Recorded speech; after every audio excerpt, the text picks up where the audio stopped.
So today I'm going to talk about life history, conservation, and trends with chimney swifts in Atlantic Canada. I started working at Birds Canada just this past winter.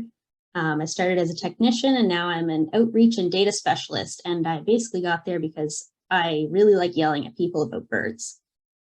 Birds Canada understands that Indigenous voices, knowledge, and ongoing work on the land are critical for wild birds to thrive in sustainable ecosystems. And we support the needs, aspirations, and rights of Indigenous people to care for the land. So Birds Canada is a nonprofit charitable organization. We aim to drive action to increase the understanding, appreciation, and conservation of birds in Canada. We work with thousands of volunteer citizen scientists to conduct monitoring, scientific research projects, and we look to identify any population changes that might be happening for these birds. And we help to direct conservation planning. We partner with many different organizations and we deliver public engagement and outreach activities such as this. And we use solid science-based advocacy and on-the-ground actions to conserve birds. So what is a chimney swift? Well, David already mentioned, they're often referred to as a flying cigar, and it's true. They have these squat little bodies. They're just a small, dark, cigar-shaped bird with long, narrow wings. Their wingspan's only about 30 centimeters long, but they don't even seem that big when you see them flying overhead. They have a high chittering call. Often you'll hear them way before you see them. I'm currently in Divert, but I've heard them in Truro when I've just been walking around Prince Street. So these birds, they fly kind of like bats. They have a quick, jerky flight pattern, and they put on just what they're known for is these spectacular shows that they'll put on at dusk at these roost chimneys. I'll get to that a little more later and show you some videos. Although they look pretty similar to swallows, they aren't closely related. And just some morphological differences. Swifts have a very short tail. Swallows, you tend to at least be able to see their tail on their body when they're flying. Also, swifts never perch on branches, so they won't be parallel to the ground when they're perching. They can only hang on rough surfaces like walls or insides of chimneys. Something I always find funny is they belong to the family Apotidae, and that Apoda means no feet. They do have feet, they're just their legs are very short, so it almost looks like they don't have any. They have these stiff needle-like projections that come off the end of their tail, and that helps them brace when they're leaning up against these walls. Males and females look pretty much identical. Males tend to be a little bit heavier, but that's about it. And they spend their entire days catching insects on the wing, much like swallows, nightjars, and flycatchers, hence why they're called aerial insectivores. And their bill is deceptively small, and it conceals an absolutely massive mouth that they use to scoop up 1,000 or more insects per day per bird. So they make really good neighbors if you have lots of mosquitoes around. So in the past, chimney swifts used to nest in hollow, dead trees. Now, with the arrival of Europeans, logging and agriculture practices reduced the availability of these natural sites. Instead, chimney swifts now typically use, chimneys, as you may have guessed. But they also use other human-made structures, and I'll show you some of those later. Chimney swifts winter in South America, and they breed throughout Central and Eastern North America. They use roosts in their wintering range, during migration, in pre- and post-breeding, and also if non-breeders or failed breeders happen to crop up before everybody's ready to leave in the fall, they'll use roosts too. So they arrive here in May, they breed in July, and they begin their journey to South America again in late August. And this migration can be about 10,000 kilometers one way. It's just amazing for these tiny birds. So some differences between nesting and roosting. I heard someone say that you're bird watchers, so you probably know the difference between these two things, but I'll go into it a little anyway. When nesting, only one pair of birds will ever use a chimney or site. And they'll just make this small 10-centimeter wide nest out of twigs. And then in larger chimneys, swifts will gather in large groups from a few individuals up to a few thousand to roost together for the night or in poor weather. And in many cases, these roosts are in larger chimneys, such as non-residential buildings, in non-residential buildings such as schools, churches, and old factories. So I made this little graphic to try and illustrate how they behave a little differently. So at roost, they enter together at dusk. It's pretty synchronous. I mean, sometimes they'll go in separate groups, but you'll see these big groups kind of funneling in like a tornado all together. It can be really impressive to see. It'll draw tourists. Like the first time I watched them was in Wolfville. I remember there's a local restaurant there called Patty's, if you're familiar, and you can sit on the back deck and watch the Swifts funnel in. It's very cool.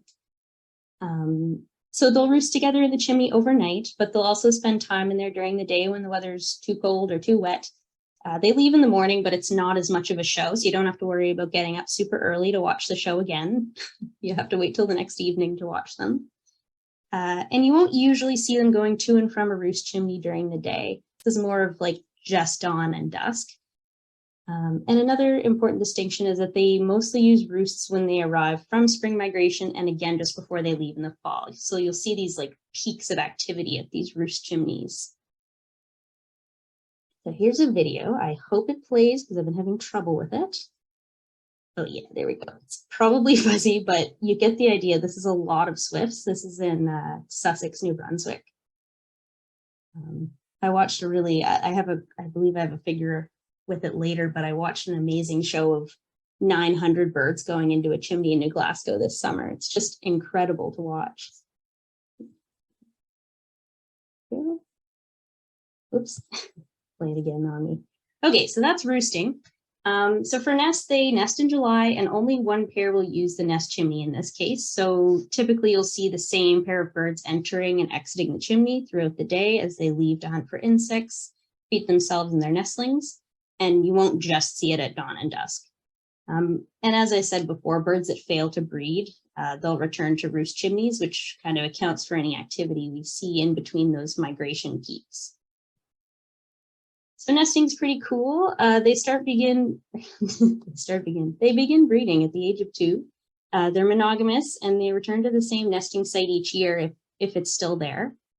They'll build a small 10-centimeter nest and their salivary glands will swell up and they use their saliva to glue all of these twigs together. If you've ever heard of bird's nest soup, that's one of the main ingredients is swallow spit nests. Not chimney swifts though. So swifts will typically lay an average of 4 eggs per clutch.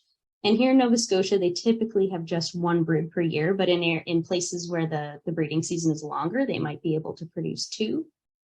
And aside from the parents, sometimes 1 to 2 non-breeding helpers might assist with raising the young, which I haven't seen yet, but that's pretty cool to think about.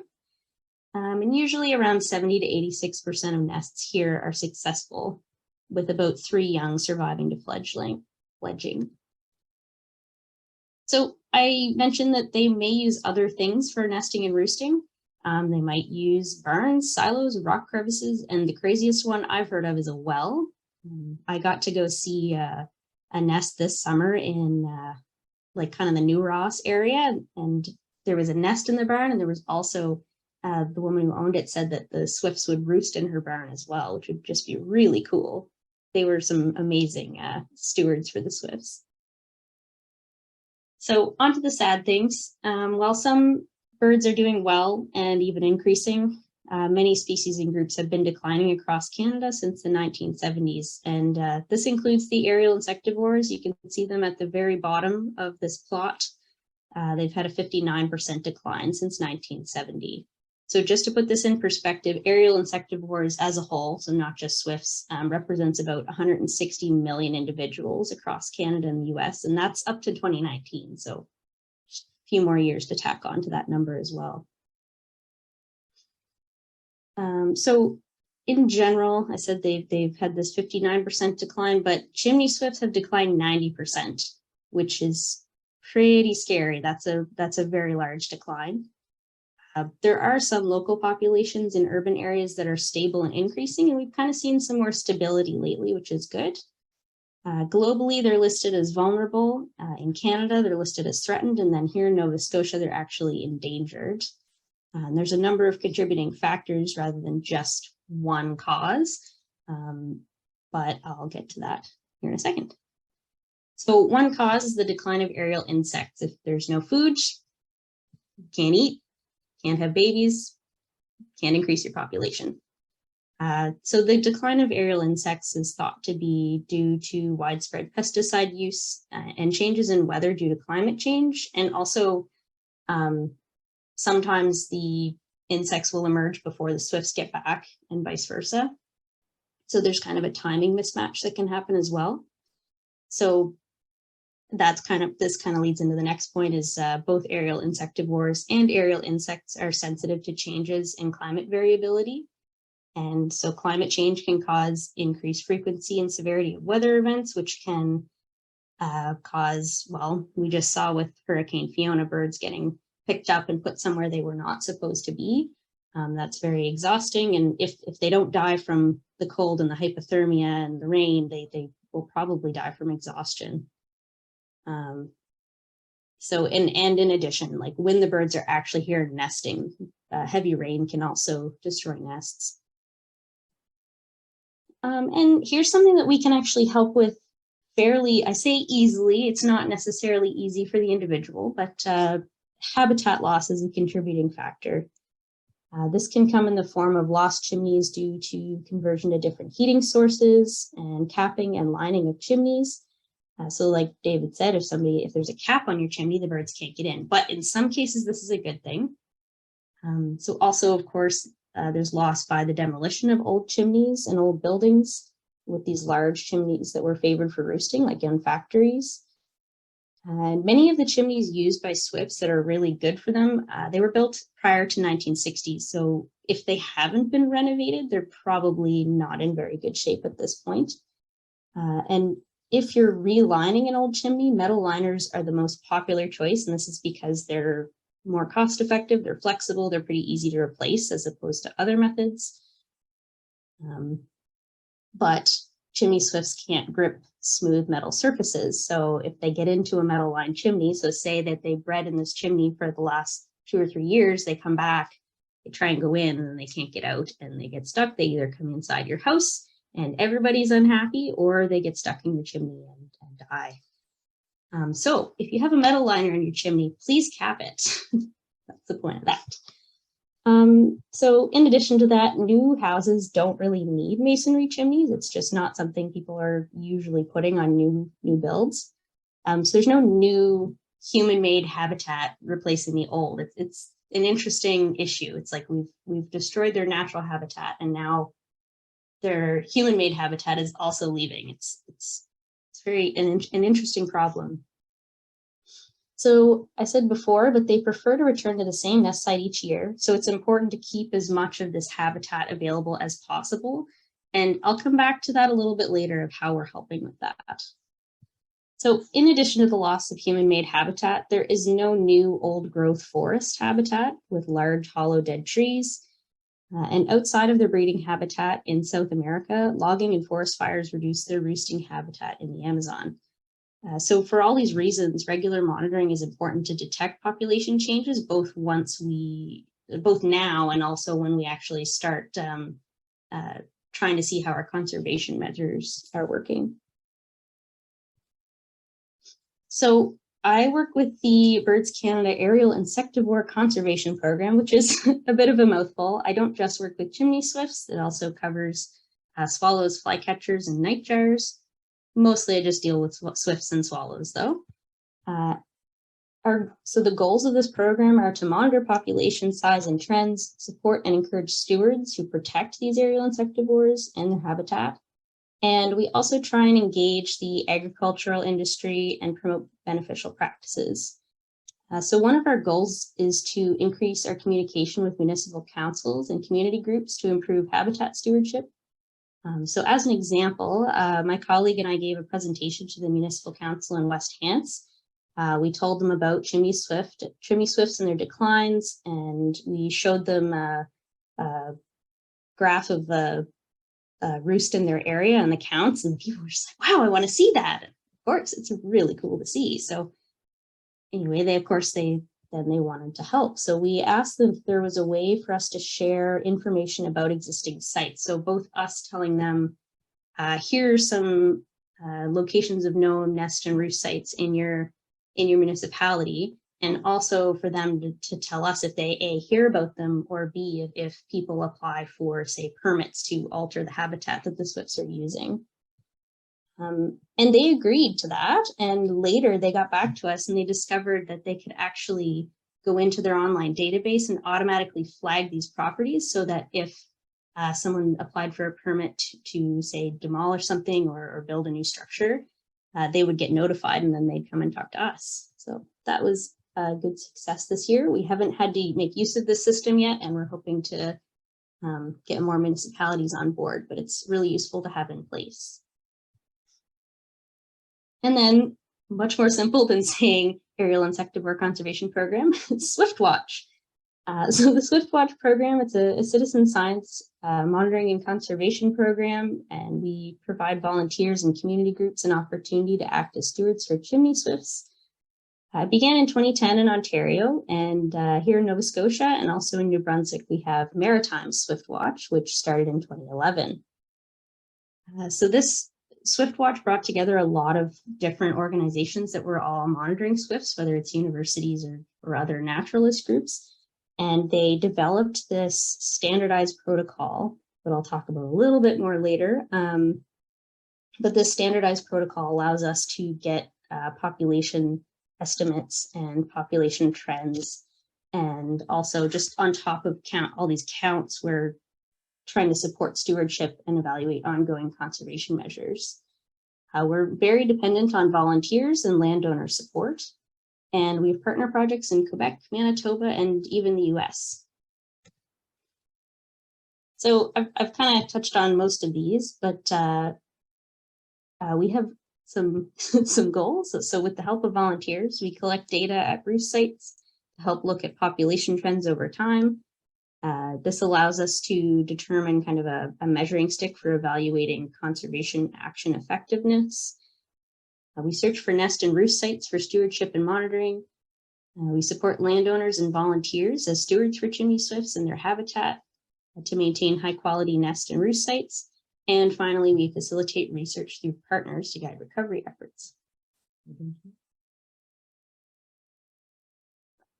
So I hinted at this earlier. This is a really cool project that was just announced this year.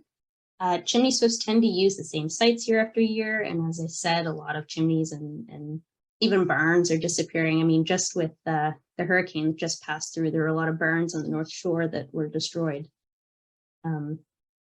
So this year, Birds Canada and partners announced a fund to provide financial support to maintain any human-made structures used by chimney swifts as nesting and roosting sites. So fund matching is available up to 50% of the total cost of a restoration project. And these structures can include chimneys or barns as long as they're known to be used by swifts. So you can't just say, you know, I want to build a structure, or I have a structure that maybe could be used by swifts, but hasn't before. That doesn't work. It has to be something that has been used by them in the past. So owners can apply themselves, or a third party can apply on their behalf. Priorities given to projects likely to have the greatest conservation impact, but that shouldn't stop anyone from applying. I don't think we actually had enough applicants to use up all of our fund this year. So if you know anybody, send them our way. This year's round of funding is currently closed, but we're bringing it back next year as well. So keep an eye on the Birds Canada website. You can just search the Chimney Swift Fund for more information. Oh, and just a final note, like here in Nova Scotia, there might be additional permitting required for work to be completed where it's habitat for a species at risk. Okay, so this is a map of the sites in Nova Scotia and New Brunswick. So we keep a record of all the nests and roosts reported to us over the years so we can coordinate monitoring, primarily of roosts, and also to help direct conservation action if these chimneys are ever at risk of being lost. So some of the blank spaces you see on this map, they reflect a lack of surveys more than chimney swift distribution in the province. Just for an example, I mentioned I was in New Glasgow this year. There's a large roost there, sometimes used by over 1,000 birds. And we have no knowledge of nesting locations in that area. So, I mean, you know, just simply divide 1,000 by 2, that's 500 nests. ish. So, you know, that's just highlighting that we need some more surveys around that area. And also, Swift numbers at this location fluctuate each night. So that means those other Swifts are going somewhere else to roost. So there have to be other roosts in the area as well. So I'm going to go through some trends here in a second. So hopefully you don't get too sick of graphs. This is a summary of the total number of Chimney Swift roost sites visited in New Brunswick and Nova Scotia, mostly from 2010 to 2022. But we recently acquired some data from before SwiftWatch even began in Nova Scotia, which is why you see some data from 2000 and earlier. It was if anybody knew Jim Wolford, he passed away this year, but he passed on some of his data to us this year, which was absolutely wonderful. So there may be more data out there of people's observations, and if you know of any, send it our way. So there was a bit of a lull in 2020, as you can imagine, but we saw a nice uptick in 2021 again in sites visited in both provinces. And 2022, we're still waiting for data to roll in. I've been bothering people via email. I'm sure everybody's so sick of me. So here are the number of Swifts seen per chimney, or the mean number of Swifts seen per chimney in each province. That's why it's only peaking at around 300. There are some sites that have thousands of Swifts, but some sites will have 0 or 1 or 10 or 20. So that's why that number kind of hovers a little lower. Here's an example of a roost that you may have heard of. So these are roost counts from Bridgetown. So before I get into what this whole backstory is, you can see the big green and red rectangles on the screen. There's a peak in counts in the green section, and that represents spring migration from late May to early June. And after that peak, you can see a bit of a lull. And then this is during nesting, when most birds are busy building nests and laying eggs and hatching eggs and supporting their chicks. And then in the red, you can see another spike in roost counts, and this represents fall migration, but it's not quite as high of a peak in some cases. So I think they kind of roll out in smaller groups rather than all arriving at once and all leaving at once.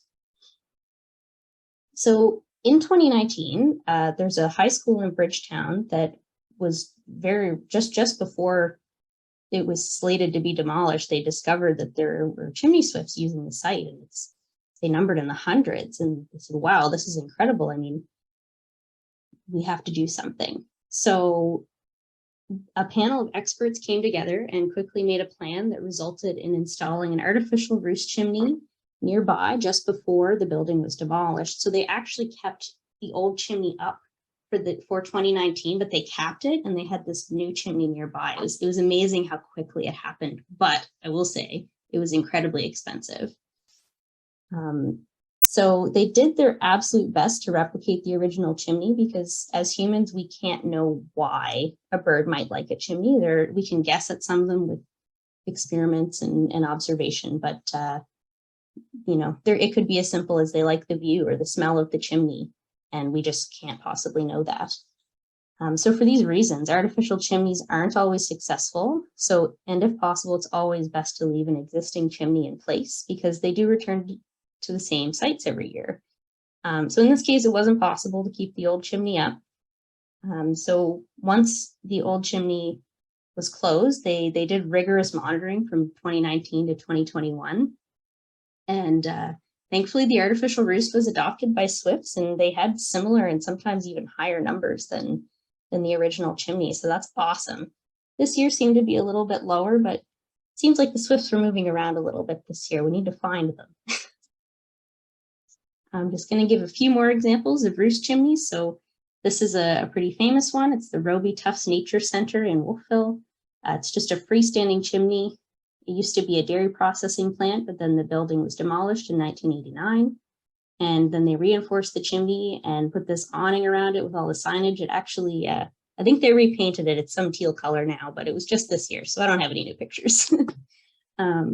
So they have educational information there, and they have sheets for recording Swift counts. So if you're just walking by with your family, you can enjoy the Swift show and help us out with some science in the meantime. So We have a lot of good data for this site, but in just the past couple of years, the Swifts really haven't been using it. And you'll notice the 2020 and 2022, 2020 to 2022 aren't on there. And that's because there's been almost no use. And we're not totally sure why. We think that they've moved to the next chimney that I'll mention, but there's likely more roosts in the area that we don't know about. So at Acadia University, there's University Hall. It seems that this has the capacity to host even more swifts than Robie Tufts. It's also been recorded as being used for nesting. There have been 3 buildings at this location, which was a fun fact I learned. I went to Acadia for several years. The first building was constructed in 1843 and it burned down in 1877. The second was rebuilt at the same location and burned in 1920 on the same day as the previous fire. And the building that we see today was built in 1924. And it's been used by Chimney Swifts at least since the 70s and likely earlier, but we don't know. I kind of wonder if the Swifts were using those original buildings as well. So there were a few observations at this site prior to 2019, but the roost numbers were as high as 810 in 2021. And this year counts were up to 310 birds at the chimney. You'll notice that some of these, if you can see my mouse, but some of these you only see like 5 observations around May and June. And that's because we do this national roost monitoring count, and it occurs on 5 predetermined dates every year. And I'll talk a little bit more about that later, but that's why you might only see data on those days. So this might be a little more interesting to you folks. So here are some of the closer sites to Yarmouth. In Shelburne, there's a roost that has seen a max of 157 birds. It was only discovered in 2019, and I only have a couple data points for it, but mostly just this past year. It looks pretty promising though. There's also a church in Weymouth that's had a max of 1,051 birds.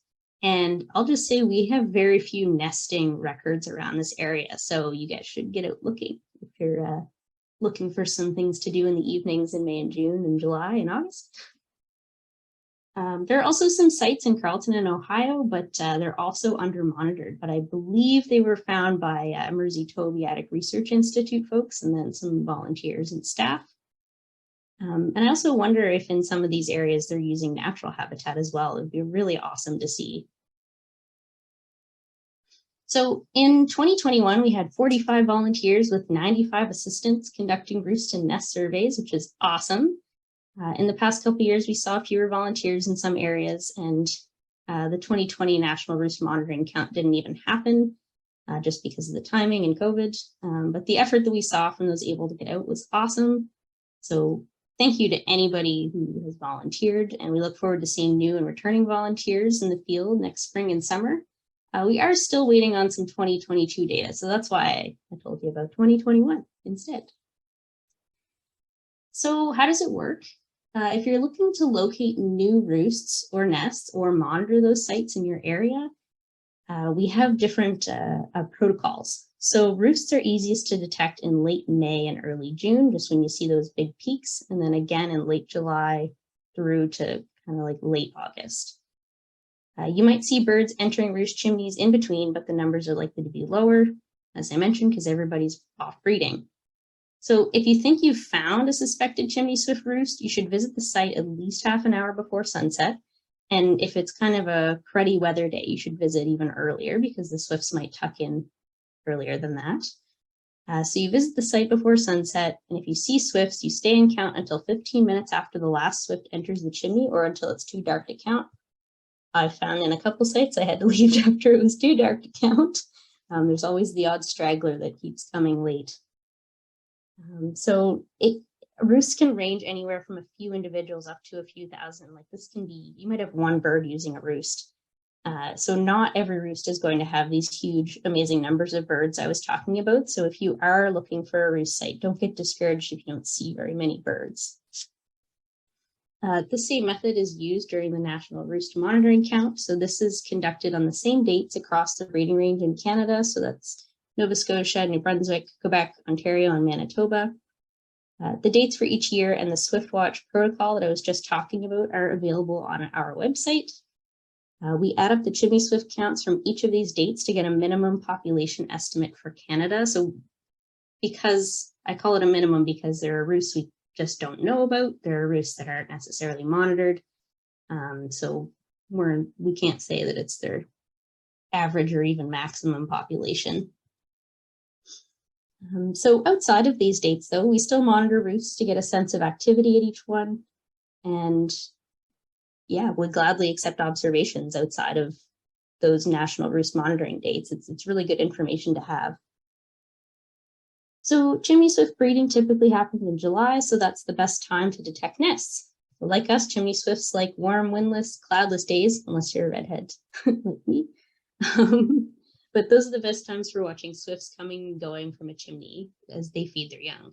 So if you suspect a nest, you can grab a lawn chair and watch a site for about an hour until you see a swift at the chimney on one of those lovely days.